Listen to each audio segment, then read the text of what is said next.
Mana suaranya dari kota Medan atau dari Sumatera yang selalu bertanya, Bang, kalau di daerah Medan, di daerah Aceh bagaimana untuk belanja telurnya atau beli telurnya bagaimana? Hari ini saya dapat berkomunikasi dengan salah satu tidak kepikir akan tersambung di dunia Facebook. Saat itu teman saya ini mengupload salah satu kandang yang dia pegang adalah 80.000 ekor ayam petelur. Dan sebelumnya sahabat saya ini pernah punya bisnis ayam broiler. Dan banyak kita ngomong ngalor ngidul.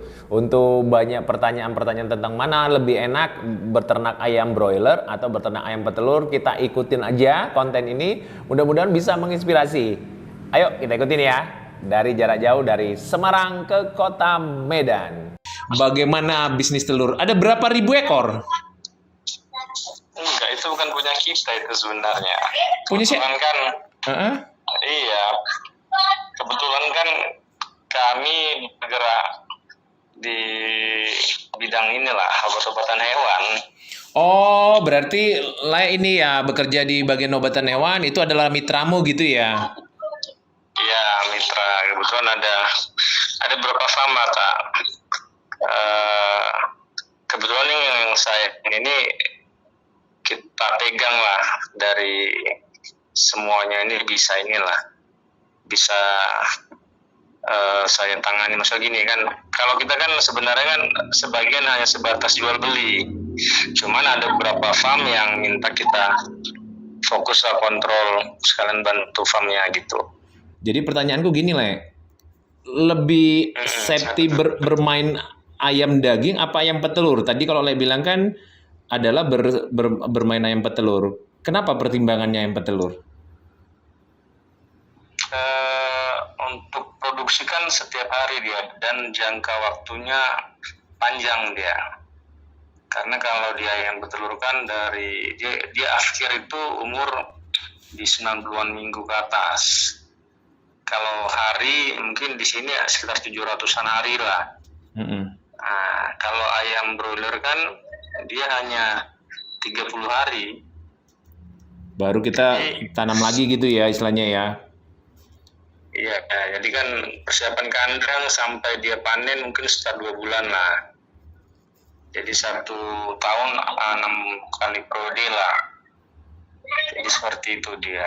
Jadi makanya kalau sekali nggak dapat ataupun sekali rugi, ya kita nunggu 2 bulan lagi, 1 bulan ke depan lah. Intinya kan dia 30 hari, jadi jangka waktu broiler ini kan 2 minggu persiapan kandang sampai dia panen lah. Jadi kalau dia ayam petelur kan berbeda dia. Memang dia lama mulai produksi. Kalau kita pelihara dari 0 hari, dari DOC atau yang umur 1 hari, nanti dia bisa mulai bertelur umur 120 hari, 130-an hari.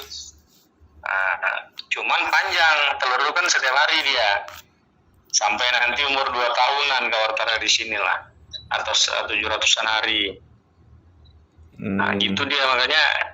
Dan harga fluktuasinya kan, jadi produksi setiap hari, harga ya mungkin kan, tahu kan, distribusi telur kan, harga kan hari ini bisa berbeda, besok bisa berbeda, tapi tiap hari kita ada produksi. Jadi mau naik mau turun kita dapat. Pertanyaanku lagi, kalau di Sumatera dia butir, jadi kalau dia baru belajar telur kan kecil-kecil, gimana jualnya tuh? Kalau di sini kan harga telur kecil itu memang dibedakan.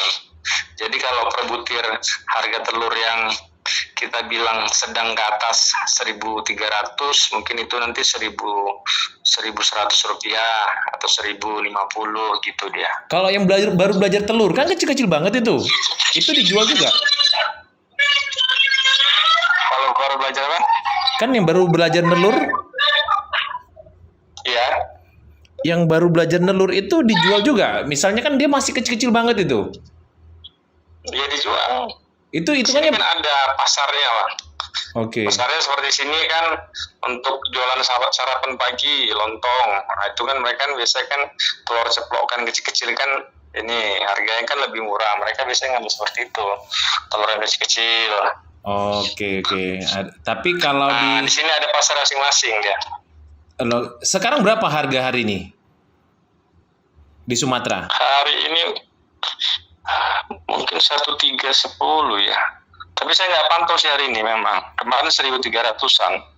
1300 berapa rupiahnya nggak tahu sih apanya belakangnya. Kalau 1000, Sekitar 1300. anggaplah 1300, itu berat kurang lebih berapa gram itu yang artinya dijual? Apakah ukuran sedang apa udah besar itu? Yang 1300. Itu sedang ke atas. Nah, kalau sedang ke Nah, atas, kalau anggaplah sedang. Kalau dia ditimbang 1 kilo berapa butir itu? di situ biasanya kalau apa 17 butiran gitu, 17 butir, 16 butir ya. Oke. Rata-rata 17. Oke. Di sana kan 1 kilo 17 butir biasa kan? Ya rata-rata kalau di aku ya kalau dia bukan ada barang kecil ya 16-an lah.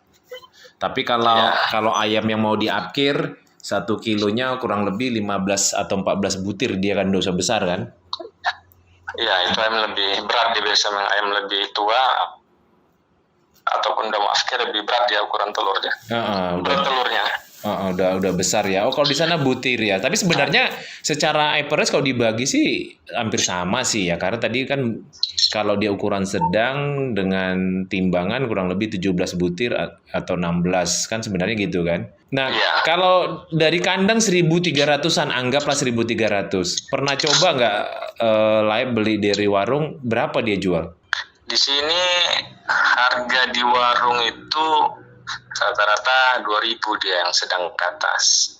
Kalau telur yang lebih kecil, yang misalnya yang telur baru bertelur lah, tapi dia di atas sedikit lah. Mungkin kalau dia 120 hari baru bertelur, dia udah ada 2 minggu, 3 minggu bertelur lah. Itu dia. Itu biasanya 1.500-an.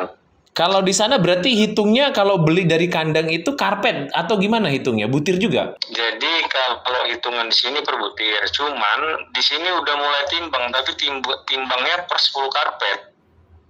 Jadi 10 papan, nah ini kan papan dia sini karpet. Jadi nanti timbang kalau ayam yang baru bertelur, telur yang baru itu biasanya kan di bawah 17 kilo, 16 kilo per 10 papan ya, 10 karpet dia. Nah, jadi kalau yang sedang itu 18 kilo ke atas per 10 karpet. Nah, jadi hitungan di sini ditimbang juga. Jadi bedakan harganya. Contohnya dari produsen lah, kandang kita ambil. Nanti agen atau distributor, aku minta sekarang contohnya 18 kilo ke atas 100 sikat atau 100.000 karpet ya, 100 sikat.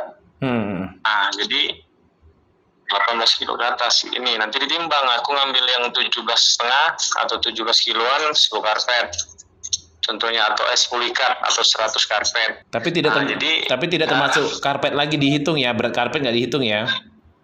Iya, karpet nggak dihitung, dia udah masuk harga. Sangat banyak insight-insight yang menjadi inspirasi. Jadi yang nanya selalu bagaimana kalau kita belanja ke kandang, bagaimana harga di Kota Medan adalah hitungannya butir. Hitungan butir itu yang sedang beratnya berapa sudah kita bahas tadi. Tapi tidak semua selesai kita bahas. Mudah-mudahan akan banyak konten-konten yang akan dibagi sahabat saya ini. Oke, terima kasih. Mudah-mudahan menginspirasi. Jangan lupa like, comment, subscribe, dan bisa bermanfaat. Dan kalau ada pertanyaan, kamu bisa komen di bawah ini. Kira-kira bisnis apa yang akan kita mau sampaikan kepada orang banyak, kamu bisa by telepon, kita akan bisa buat kontennya. Mudah-mudahan yang menjadi sharing inspirasi ini bukan kita untuk menjadi flexing, tapi adalah membagi cerita karena banyak di sana orang yang di PHK, bingung mau cari kerja. Jangan lupa ya, tonton Gorengan dengan modal 5 juta. Dah.